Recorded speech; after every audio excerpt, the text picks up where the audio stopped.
How do the learning zones fit into the instructional day? So as we all know, I mean, APS is made up of a variety of different communities, and every community is different within APS. So the zones enable us as schools to provide the needs for our individual school and our individual community. So for instance, Hayes Middle School is a bilingual STEM school. Highland in Zone 1 has a high newcomer population.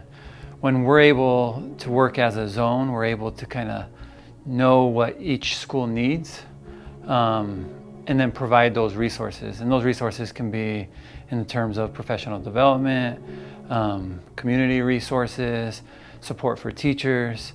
But basically, once we're able to identify those needs based on the zone and the needs of the schools in the zone, then we're able to provide what is most appropriate for the community. Do the learning zones impact students? Most of the schools in Zone 1 are community schools. So another impact that the zone system has on our students, it has a huge impact on our students, but it also has a huge impact on our families.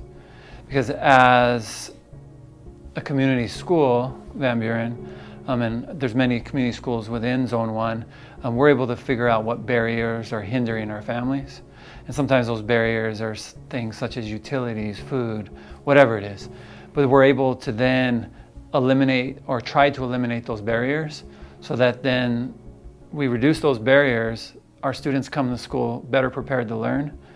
And again, so when we work as a team or as a zone, for instance, we have a food pantry on the third Friday of the month. Well, we share families with Emerson. So some of those families that we share, because siblings and whatnot, benefit from our food pantry, but also benefit Emerson because those kids now are getting fed and not coming hungry possibly to school. So it has a huge impact on our students, but also a huge impact on our families. Because as a community school, anytime we reduce barriers, we benefit the community and our families.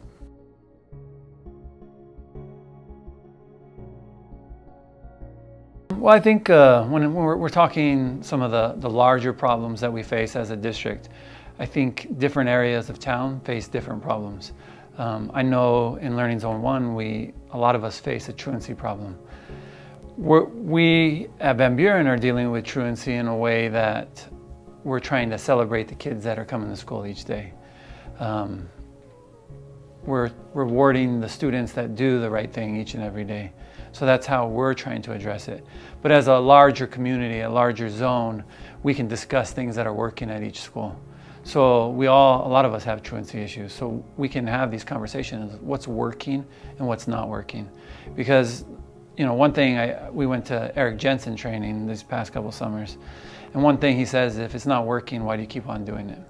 So basically, as a zone, if truancy is one of our issues, we can kind of address it head on as a zone. Whereas Zone 2 or 3, their issue may not be truancy, it may be something else. Well, then they can address that issue head on. But again, we have the chance to talk as a team.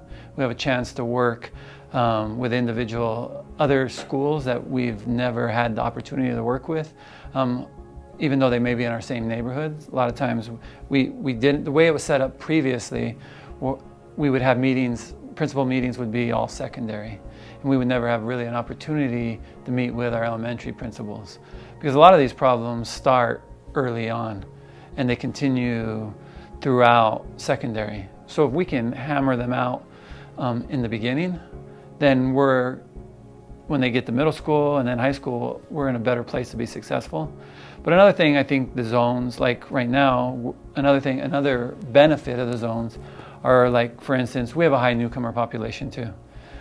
Just like Highland, just like Hayes Middle School. Well, currently Hayes, La Mesa, another school that has a high newcomer population, we're all working together to pull resources together so that we can hire an educational assistant that speaks Swahili, for instance, that can work with our families from Somalia so that we can provide them with the best supports.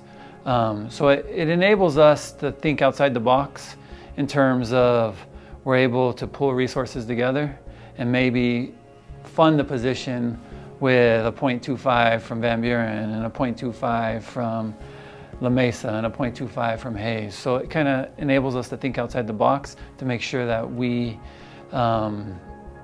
make the best choice, or not the best choice, but to make sure that we're providing the supports that our families need each and every day. Correct. I mean, we still have newcomers from Mexico, but for instance, at Van Buren, we have 13 different languages spoken here. So we have refugee students that are coming from Syria, Somalia, Afghanistan, I mean, a variety of countries. So we need to provide those supports for those families and for those students so that they're successful.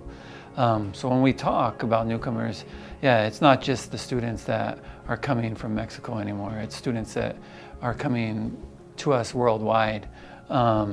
So we need to provide those supports. We want to really make sure that those students get a quality education, just like any student.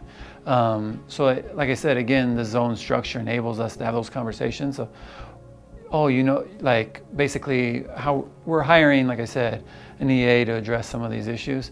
Well, it's been through talking to other principals that we find out about certain people that are in the community that are looking for positions such as the ones that we're creating. And then we can kind of create those positions, hire those people through the APS process, but then those individuals can then support those families. So it's just a different way of looking at things. How long do you think it will take before the learning zone approach delivers positive outcomes?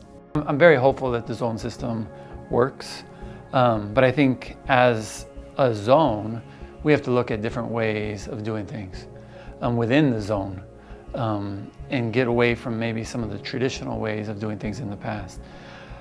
And what I mean by that is different ways to fund different positions, and some of these positions may not come up right away. And when we talk about budget, yeah, we're talking we build a budget a year in advance basically, or a few months in advance.